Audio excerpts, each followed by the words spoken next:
Assalamualaikum warahmatullahi wabarakatuh. Buat sahabat Bawaslu pada kesempatan hari ini berada di podcast Bacarito dalam pengawasan. Namun hari ini kita bukan bercerita tentang pengawasan, namun dengan tema yang sangat menarik tentang keterbukaan informasi publik.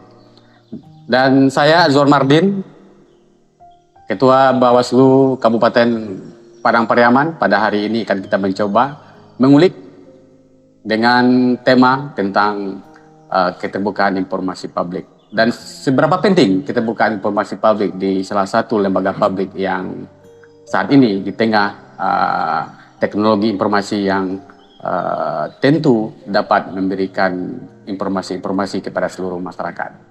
Dan pada hari ini saya ditemani oleh Ibu Tanti Endang Lestari, SIP MSI, dan Ibu Tanti panggilannya ya Bu ya. Ibu Tanti adalah komisioner Komisi Informasi di bidang kelembagaan dan Ketua Pelaksana Monitoring Informasi Keterbukaan Informasi Publik pada hari ini. Tentu berbicara tentang keterbukaan informasi publik, apa itu tentang keterbukaan informasi publik itu Bu Tanti? Oke, saya sapa-sapa dulu ya, Iya, Ketua ya. apa? Di podcast Bacarito yang keren sekali, dibentuk oleh Bawaslu Padang Pariaman untuk menyambung dengan masyarakat Kabupaten Padang Pariaman. Saya Tanti Endang Lestari, Komisioner Komisi Informasi Provinsi Sumatera Barat. Nah, terima kasih atas undangan dari Bawaslu Padang Pariaman, Ketua, beserta tim kami dari Komisioner Komisi Informasi, support terus untuk Bawaslu Informasi. Iya. Mudah-mudahan semoga 2023 menjadi informatif. Bawaslu. Iya. Keterbukaan informasi publik dan Komisi Informasi. Memang Ketua masih banyak sebenarnya masyarakat kita yang belum mengetahui apa sih itu lembaga Komisi Informasi. Ya. Komisi Informasi ini merupakan lembaga lahiran dari Undang-Undang 14 tahun 2008 tentang keterbukaan informasi publik. Kalau KPU Bawaslu nih, sahabat Bawaslu, lahirnya dari Undang-Undang Pemilu. Ya. Kalau Komisi Informasi lahirnya dari Undang-Undang Keterbukaan Informasi Publik, Undang-Undang Nomor 14 Tahun 2008. Nah, lembaga ini ada juga di tingkat pusat, kemudian ada di tingkat provinsi, kemudian ada dapat dibentuk di tiap kabupaten kota. Cuman di Sumatera Barat kita belum sempat bentuk KI kabupaten kota. Nah, Komisi Informasi ini berfungsi menjalankan undang-undang tadi, Undang-Undang 14 tahun 2008 tentang keterbukaan informasi publik.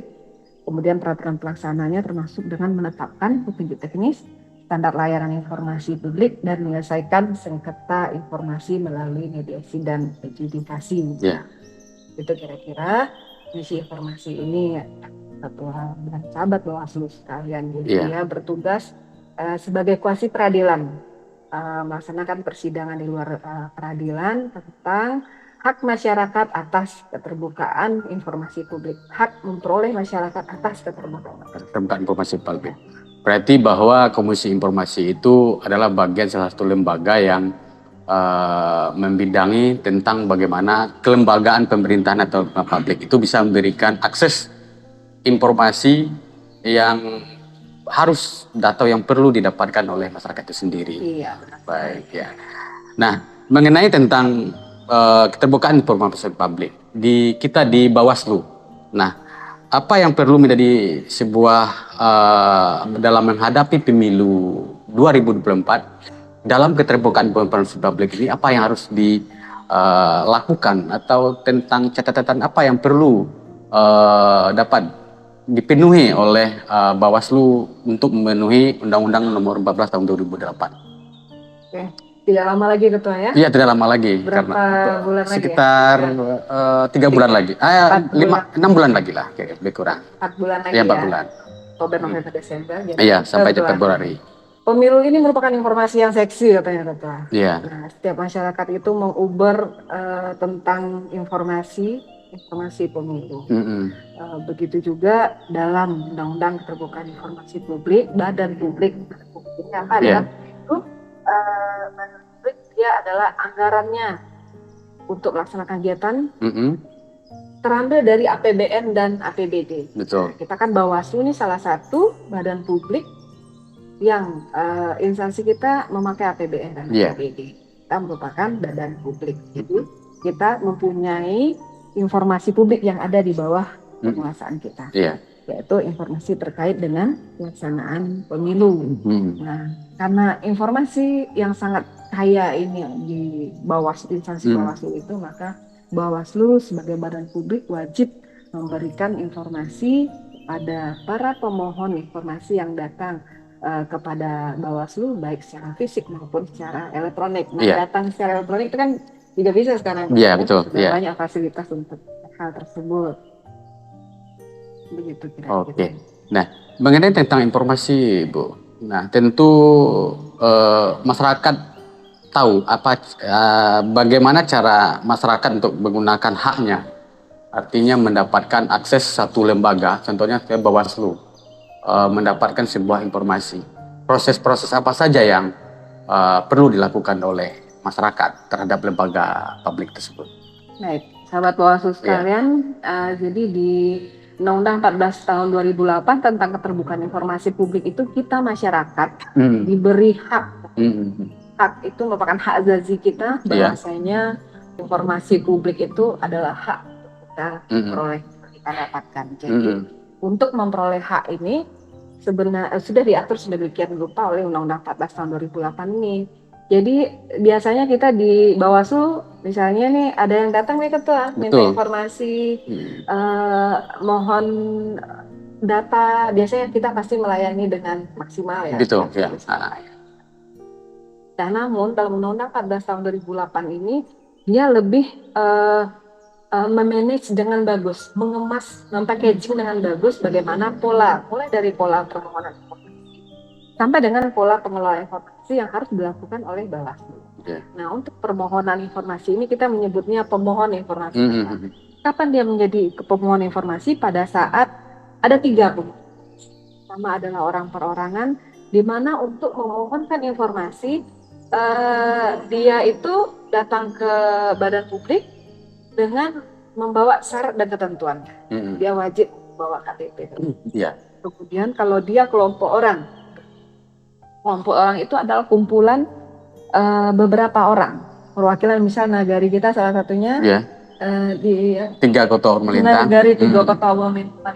Jadi ada masyarakat di sana yang merasa calon jagoannya ini suaranya hilang atau bagaimana? Nah, komplain terhadap keadaan ini meminta data misalnya ke Bawaslu.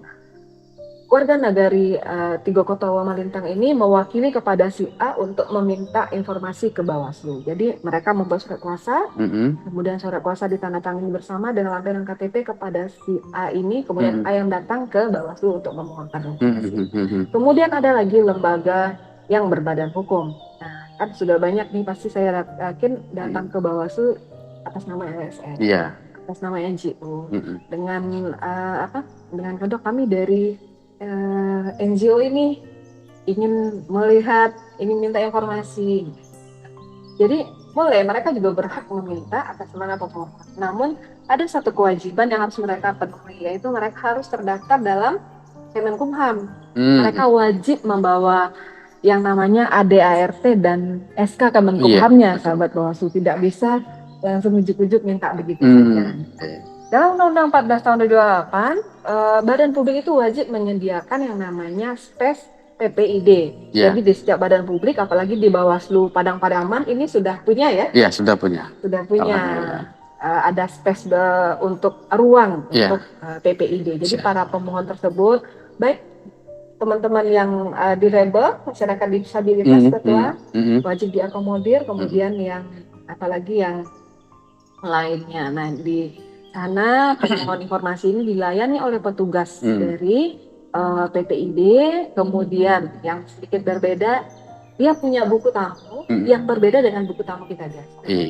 Saat dia memohonkan informasi, saya datang membawa KTP sebagai perorangan, kemudian memohonkan informasi apakah dia melampirkan surat, atau misalnya dia berkirim email saja. Nah, petugas PPID pertama kali wajib mencatat si pemohon tadi, apa yang dimintanya, berapa banyak dia minta, berapa biayanya, apa tujuannya.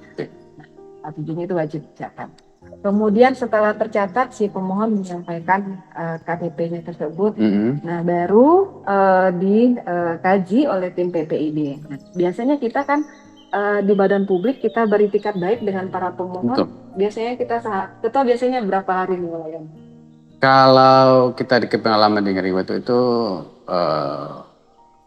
7 hari gitu, satu kerja 3 hari. Butuh segitu lah butuh ya. segitu ya. Memang benar Ketua. Di dalam Undang-Undang 14 tahun 2008 itu sebenarnya udah diakomodir. Iya. Jumlah hari untuk memohonkan informasi. Ada juga sebagian yang langsung minta langsung dapat. Sebenarnya kalau memang informasinya bisa diakses dengan cepat, ada juga pemohon informasi ini juga dapat melihat informasi yang tersedia di badan publik, apakah dalam bentuk data yang ditempel di dinding atau data yang bentuk hard copy gitu. Memang ada jangka waktu untuk memohon informasi ini.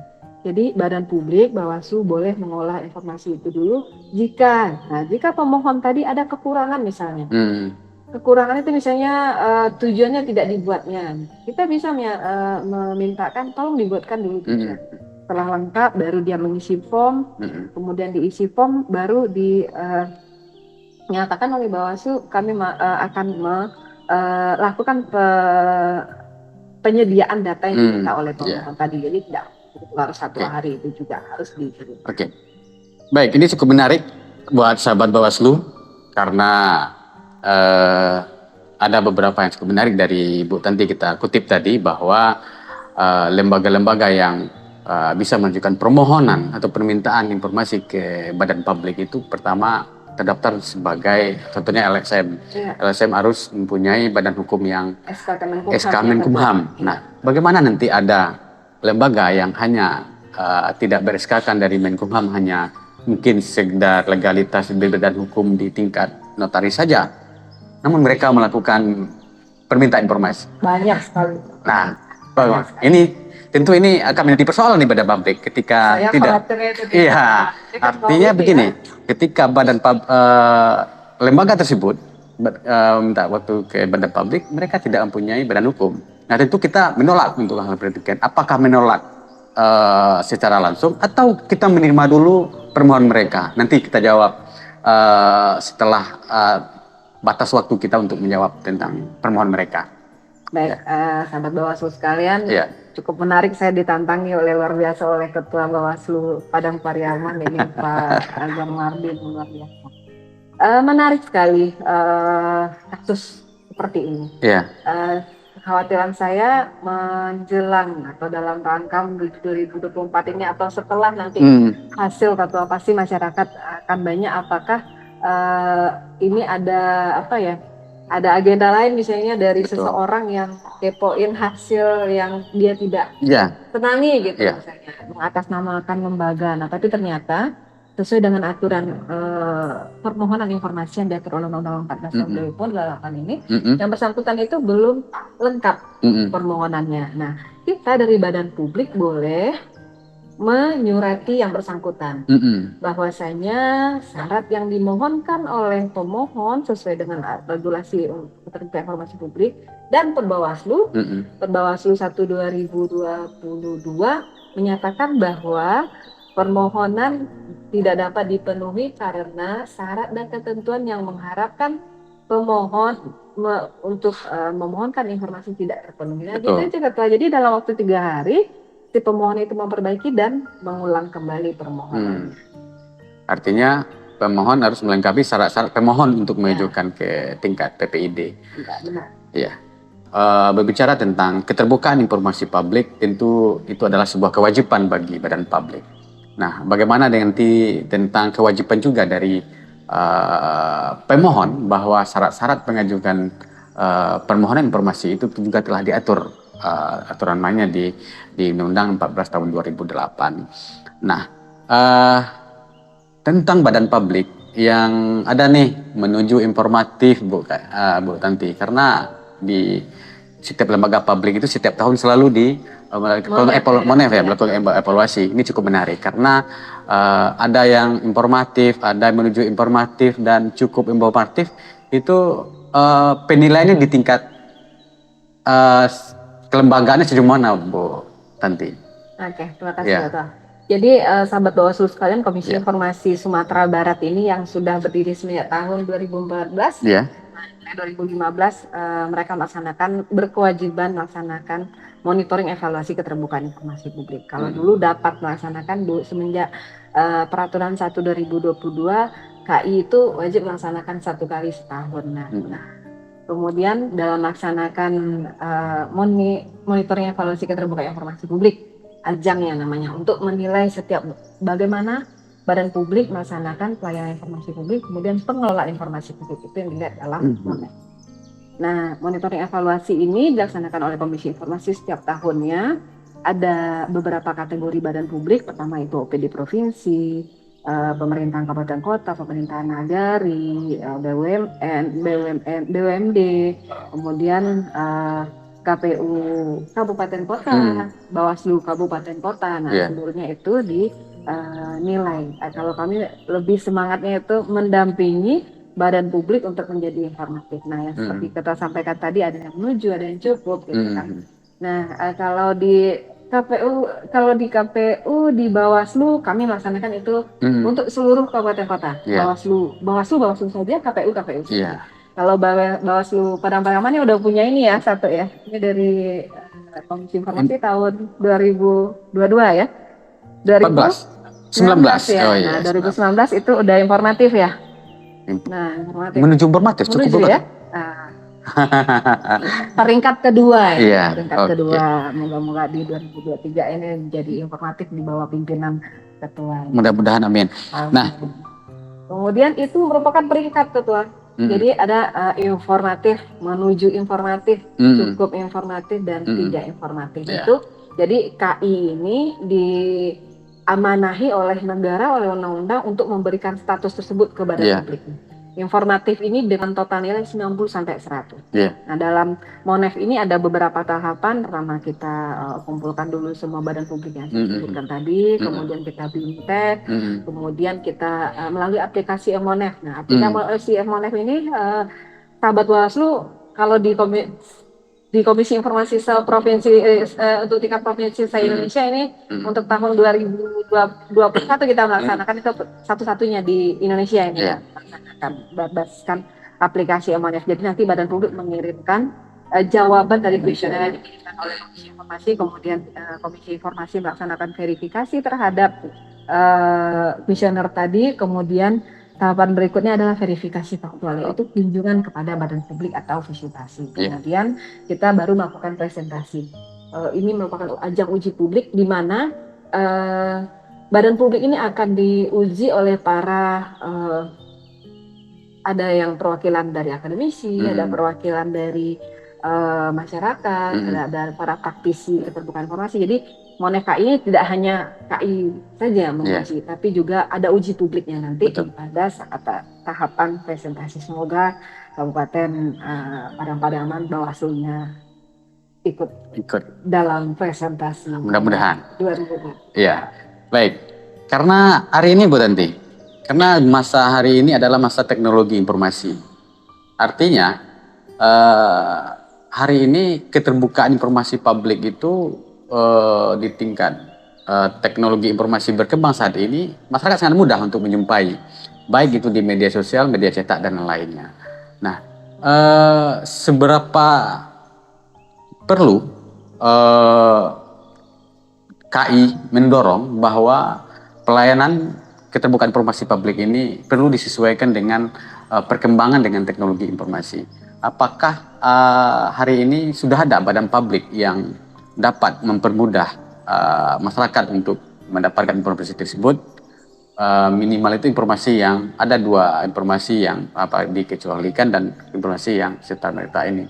Mungkin yang informasi yang serta-merta mungkin bisa didapatkan secara akses umum. Nah, apakah KI ada yang tidak mencoba mendorong PPID yang ada di badan publik itu untuk memberikan akses ke masyarakat dalam pelayanan tentang keterbukaan informasi publik saat ini? Basis digitalisasi ini memang kalau nggak kita ubah secara cepat, masyarakat lebih cepat tahu daripada badan publik memberitakan. Betul. Kalau untuk kewajiban untuk mensonding masyarakat melalui jalur digital itu melalui jalur digitalisasi itu merupakan kewajiban badan publik, setiap badan publik. Komisi Informasi itu caranya mendorong badan publik itu bagaimana berbasiskan digitalisasi melalui Monet ini Ketua. Nah, karena aplikasi kita berdasarkan aplikasi e-Monet, itu salah satunya kita melihat salah satu website. Bagaimana bentuk website yang disediakan oleh badan-badan publik. Bagaimana masyarakat dilayani. Jadi permohonan informasi yang kita ceritakan tadi Ketua, badan publik wajib menyediakan form permohonan tadi di dalam websitenya. Di dalam kalau di medsos juga tidak masalah. Nah, salah satu pertanyaan Komisi Informasi untuk mendorong akses digitalisasi ini adalah bagaimana medsosnya, bagaimana badan publik ini apakah sudah menyediakan dan menjelaskan tentang informasi yang ada di bawah. Kemudian untuk website juga didorong untuk digitalisasi didorong juga badan publik mampu melayani tidak hanya masyarakat umum tapi juga masyarakat difabel. Makanya kami menyarankan pada saat konteks ini Ketua, aksesibilitas itu berbasiskan elektronik. Misalnya di website yang saat ditekan diminta informasi publik gitu. Betul. Informasi yang dikecualikan dia bisa sounding gitu ya. Di website itu bisa sesuai dengan kebutuhan disabilitas ya. Disabilitas. Kemudian kemarin Komisi Informasi Pusat itu sudah meluncing undang-undang Braille. Dapat diakses juga melalui website di KI Pusat. Kemudian juga ada dapat diakses melalui hard copy-nya. Udah ada undang-undangnya dan itu Sumatera Barat kita dianugerahi satu buku itu kan lumayan ya untuk budgeting untuk pengadaan itu. Itu kalau teman-teman Bawaslu sahabat Bawaslu di Padang-Padangan kan lihat silakan itu ke Universitas Negeri Padang. Kita dapat satu Ketua. Oh itu. Iya, ada dalam bentuk soft copy-nya, ada dalam bentuk hard copy-nya. Jadi undang-undang itu besar, bukunya cukup besar, jadi teman-teman difabel itu bisa melihat undang-undang 14 tahun 2008 tersebut di tempat. Nah, bagaimana nanti data yang di badan publik lain itu ada di Bawaslu, tetapi pemohon itu meminta kepada Bawaslu. Nah, di konteks ini apakah Bawaslu berhak tidak memberikan data tersebut? Oke, menarik sekali ini benar-benar yang sahabat Bawaslu butuhkan ini. Nah, betul. Orang melihat Bawaslu KPU gitu ya, orang kayak data ya bisa nanya di sini, nah dengan pada berasumsi seperti itu. Nah, informasi yang dimintakan oleh masyarakat ini sebenarnya tidak ada dalam istilahnya tidak di bawah penguasaan kita. Betul.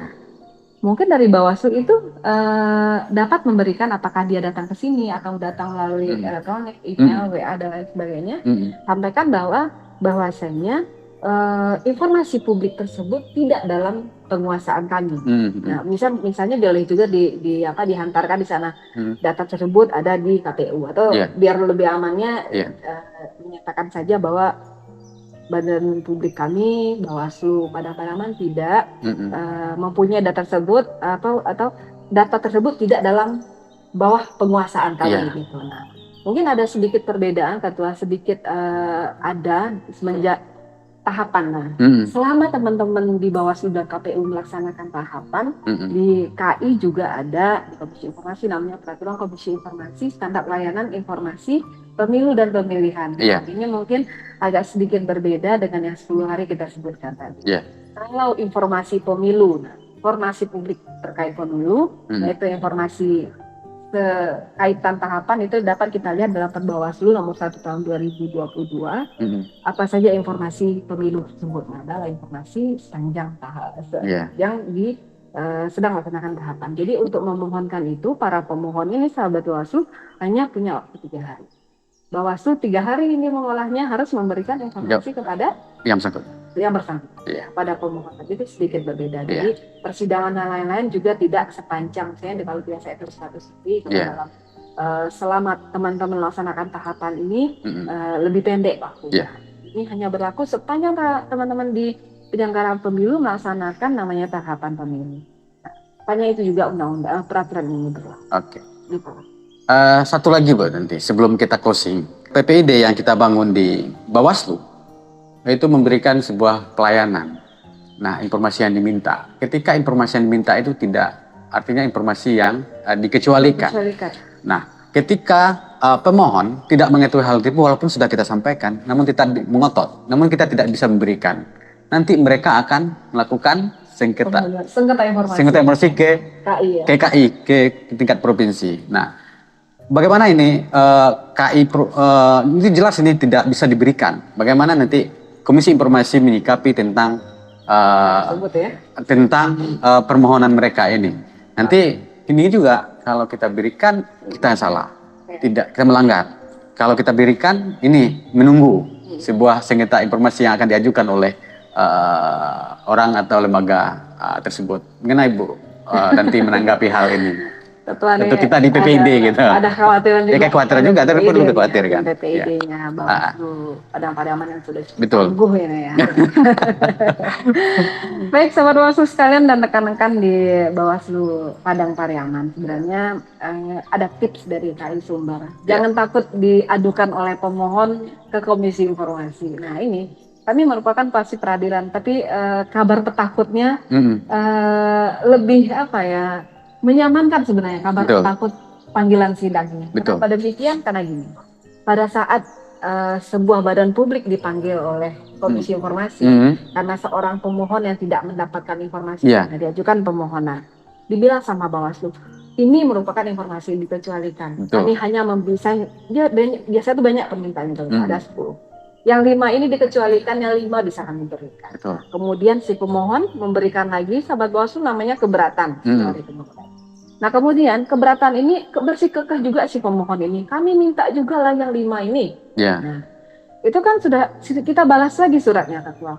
Dan sahabat Bawaslu harus mengetahui bahwa itu harus wajib dibalas lagi oleh Bawaslu. Bahwasanya menyatakan bahwa informasi yang 5 tersebut adalah informasi yang dikecualikan sesuai dengan uji konsekuensi yang sudah kami laksanakan. Si pemohon tadi masih merasa tidak puas. Kalau tidak diberikan, kami laporkan nanti Bawaslu Padang Pariaman ke KI. Biarkan saja.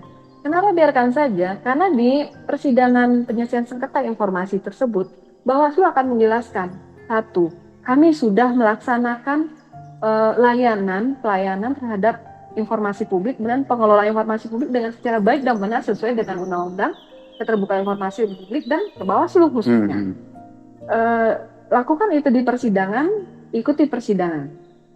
Di saat itulah makanya nanti akan ada kami namanya majelis komisioner. Majelis komisioner akan melihat bagaimana uji konsekuensi dilakukan terhadap pengecualian informasi yang dimintakan oleh pemohon tersebut. Jadi itu tipsnya Ketua. Jangan takut kalau seandainya ada pemohon yang kasih kabar petakut, nanti kalau nggak kasih informasi publik kan ajukan saja. Kami sudah melayani. Baik. Artinya dengan adanya sengketa itu pertandanya PPID-nya berjalan dengan baik. Bisa jadi seperti itu. Artinya jangan takut bagi lembaga publik yang sudah menjalankan PPID-nya di lembaga publiknya, dengan takut bahwa ada sengketa informasi, itu adalah bagian salah satu pertanda bahwa lembaga Bapak Ibu berjalan dengan baik dan sudah melaksanakan Undang-Undang Nomor 14 Tahun 2008. Ada tips tidak bagi Bu Tanti, bagi kita di Bawaslu berkaca tentang tahun-tahun lalu, dan tentu Monef ini setiap tahun tentu ada peningkatan kuesionernya yang perlu dilengkapi, dan tentu termasuk tentang mobiler dan ruang pelayanan, karena PPID identik dengan sebuah pelayanan publik, sarana dan prasarana, karena ada 2, karena keterbukaan informasi publik dan termasuk tentang pelayanan publik yang harus dilakukan. Catatan untuk menuju Bawaslu Padang Pariaman menuju informatif di tingkat Sumatera Barat. Catatan bagi Bawaslu untuk Padang Pariaman menuju informatif 2023 ini. Tipsnya pertama itu jadikan keterbukaan informasi publik itu sebagai budaya kerja, jangan beban kerja. Tips pertama bagi para personilnya PPID hebat Bawaslu Padang Pariaman. Nah, dengan adanya budaya kerja tersebut, tentu mensupport semua elemen yang ada di PPID untuk semakin baik dalam melayani dan mengelola informasi. Kemudian yang kedua itu harus ada political will dan itikat baik dari pimpinan. Kalau dengan podcastnya langsung dipandu oleh sang ketua Bawaslu ini, saya kira udah tentang mengkaji keterbukaan informasi publik dalam podcast Bercerita. Podcast Bercerita. Nah, saya nanti akan bantu publikasi nih. Ada podcast Bercerita di Bawaslu Padang Pariaman gitu ya, sahabat Bawaslu. Okay. Nah, itu juga merupakan satu tips bagaimana menjadi badan publik informatif. Karena dengan informatifnya satu badan publik akan memudahkan kita dalam melakukan pengelolaan, kemudian pelayanan informasi publik. Karena dalam monefnya KI itu yang diminta itu pertanyaan-pertanyaan yang ada dalam poin-poin per Bawaslu. Nah, dengan membedah bersama Undang-Undang Keterbukaan Informasi Publik, kemudian per Bawaslu terkait keterbukaan informasi, mudah-mudahan semuanya dapat berjalan dengan baik dan lancar. Dan jika presentasi nanti tipsnya itu terkait dengan strategi dan inovasi yang akan dilakukan oleh Bawaslu setiap tahun. Dan dapat sarana sangat juga mendukung bagian PPID-nya. Kemudian satu lagi, Bawaslu wajib menyediakan anggaran terkait khusus tentang PPID. Nah, jika ada pelaksanaan kajian tentang anggaran, jangan lupa untuk alokasikan tentang PPID. Siapa yang minta itu per Bawaslu. Oke, sahabat Bawaslu, sudah tidak terasa, sudah hampir 30 menit kita menjalani perbincangan kita pada hari ini. Tentu masih banyak yang perlu kita minta petunjuk kepada Ibu Tanti sebagai di Komisi Informasi di Sumatera Barat, dan keterbukaan informasi hak kita untuk tahu. Sahabat Bawaslu, sampai jumpa di lain waktu. Mudah-mudahan podcast ini bisa bermanfaat bagi kita semua. Dan akhir kata, wassalamualaikum warahmatullahi wabarakatuh.